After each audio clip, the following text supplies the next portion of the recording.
ये तो वो पेन है ही नहीं जो मैं पहले पायलट पेन यूज़ किया करती थी। उसे हम एप्पल की तरह देखा करते थे।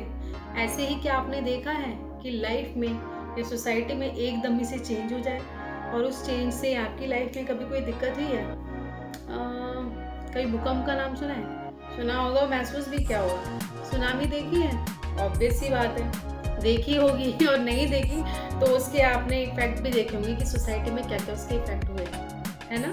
ऐसे ही क्या आपने बाकी चेंजेस देखे हैं? क्या आपने देखा है कि पहले हम जैसे दिवाली, होली या बाकी सेलिब्रेशन किया करते थे, क्या आज भी वैसे ही सेलिब्रेट किए जाते हैं?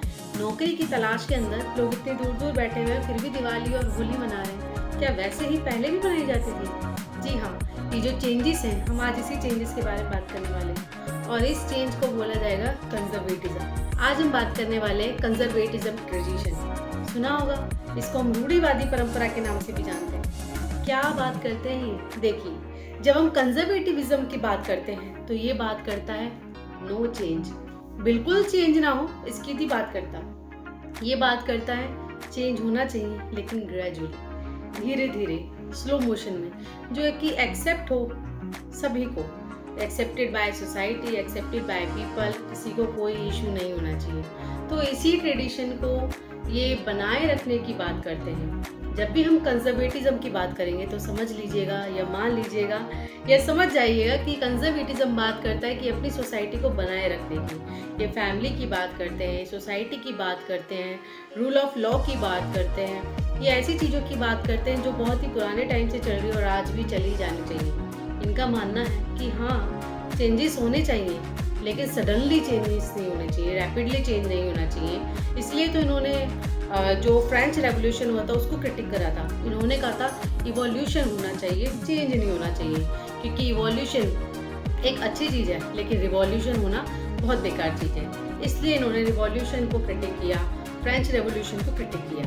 तो एक ऐसी सांस्कृतिक सोच है जो कि परंपरा को, वैल्यूज़ को और आपकी मतलब जितनी भी पुरानी रूढ़िवादी चीज़ें हैं, एक समाज है, उन सबको बना के, मूल्यों को, उन सबको प्रिजर्व करके, सेव करके, संरक्षित करने की बात करती है, ताकि इसको ग्रेजुअली, अगर सोसाइटी में डेवलपमेंट चाहिए तो इसको ग्रेजुअली, धीरे धीरे इसको चेंज करके इसको बढ़ाया जा सके, कम ना किया जा सके, बढ़ाने की बात करते हैं। अब बात कर लेते हैं इसके कि एलिमेंट्स क्या हैं। तो पहला जो इसका एलिमेंट्स है कि ट्रेडिशन और कंटिन्यूटी की बात करता है कि हमारा जो भी ट्रेडिशन है, हमारी जो भी परंपरा है, हमारी जो भी संस्कृति है, वो एक तो ट्रेडिशन उसको बना के रखना चाहिए और साथ ही साथ उसकी कंटिन्यूटी होनी चाहिए कि अगर उसमें चेंज भी कर रहे हैं तो उसको हम ख़त्म ना करें, उसके अंदर बदलाव करें। ओके, दूसरा हम बात करते हैं स्केप्टिसिज्म और रैपिडली चेंज। ये उसकी भी बात करते हैं, उसको ये कहते हैं, उसको क्रिटिक करते हैं कि रैपिडली चेंज नहीं होना चाहिए, उसके बिल्कुल अगेंस्ट है। उसके बाद ही बात करते हैं मोरल एंड सोशल ऑर्डर।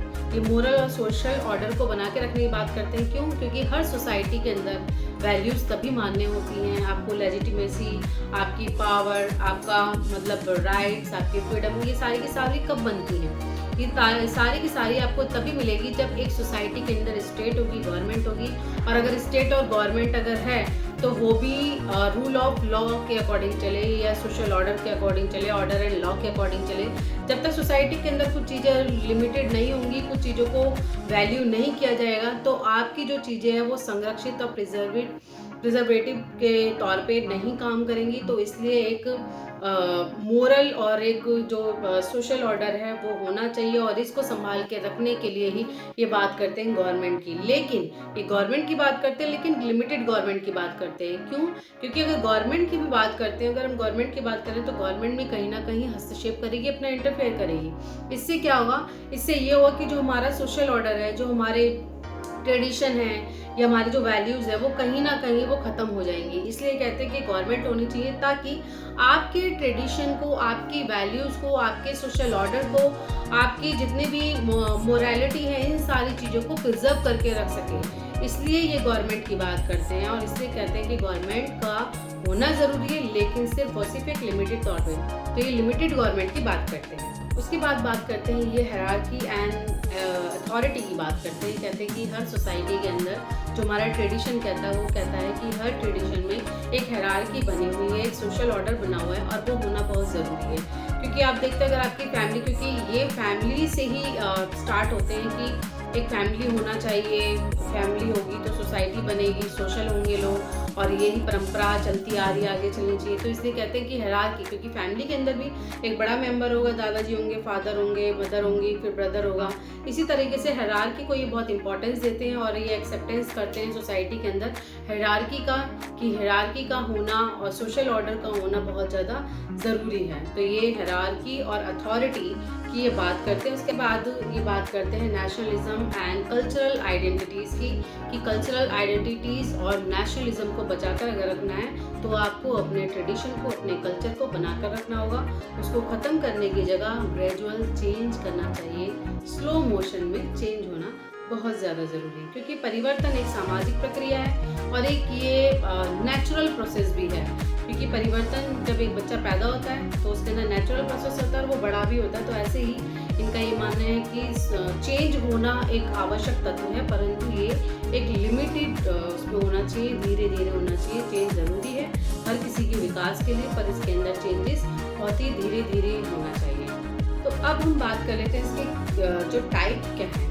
तो हम जो कंजर्वेटिज्म के टाइप है, अगर हम इसकी बात करें तो इसके 4 टाइप होते हैं कंजर्वेटिज्म के। तो पहला है ट्रेडिशनल, जो कि ट्रेडिशन की बात करता है, आपकी जो पुरानी परंपरा है उसको बना के रखने की बात करता है। दूसरा बात करें तो दूसरा जो आपका कंजर्वेटिज्म है वो बात करता है लिबर्टेरियन कंजर्वेटिज्म, या फ्री मार्केट की बात करता है। फ्री मार्केट हो लेकिन वैल्यूज भी साथ में चलती रहे, जल्दी से खत्म ना हो। तीसरा ये बात करता है सोशल ट्रेडिशन की, ठीक है ना, सोशल ट्रेडिशन जिसको कि रिलीजियस ट्रेडिशन बोला गया है। इसके अंदर आपकी वैल्यूज, परंपराएं, कल्चर, ठीक है ना, और एथिक्स, मोरालिटी, इन सारी चीज़ों को प्रिजर्व करने की बात करता है। और चौथा एंड लास्ट जो बात करता है वो करता है नेशनल आइडेंटिटीज की। नेशनल आइडेंटिटी की बात करें तो आपका जो राष्ट्रीय है, लाइक हमारा जो है हिंदुत्व है, हिंदुइज्म है, ठीक है ना, भारत है, भारत की आइडेंटिटी क्या है।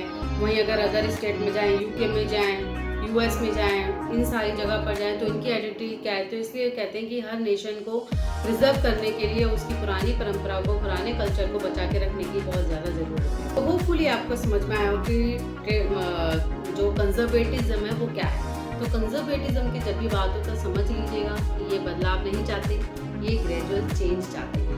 ये नहीं चाहते कि कुछ भी चीज़ एकदम से बदल दी जाए। कहते हैं हाँ बदलाव होना चाहिए, परंतु बहुत ही धीरे धीरे होना चाहिए। ये अपनी परंपराओं को लेकर चलने वाले में से हैं। ये सिंगल फैमिली नहीं, ये फैमिली की बात करते हैं कि ये कहते हैं ना कि जॉइंट फैमिली है। ये जॉइंट फैमिली, समूह, ग्रुप और nationality, nation, culture, tradition, ethics, morality, ये इस टाइप की बातें करते हैं। इन सारी चीज़ों को प्रिजर्व करने की बातें करते हैं और that is a conservative tradition. Hopefully आपको समझ में आया हो। मैंने इजी लैंग्वेज में आपको बताने की कोशिश की है। और ज़्यादा डीपली पढ़ने के लिए हम नेक्स्ट वीडियो का वेट करेंगे। तब तक के लिए बाय बाय।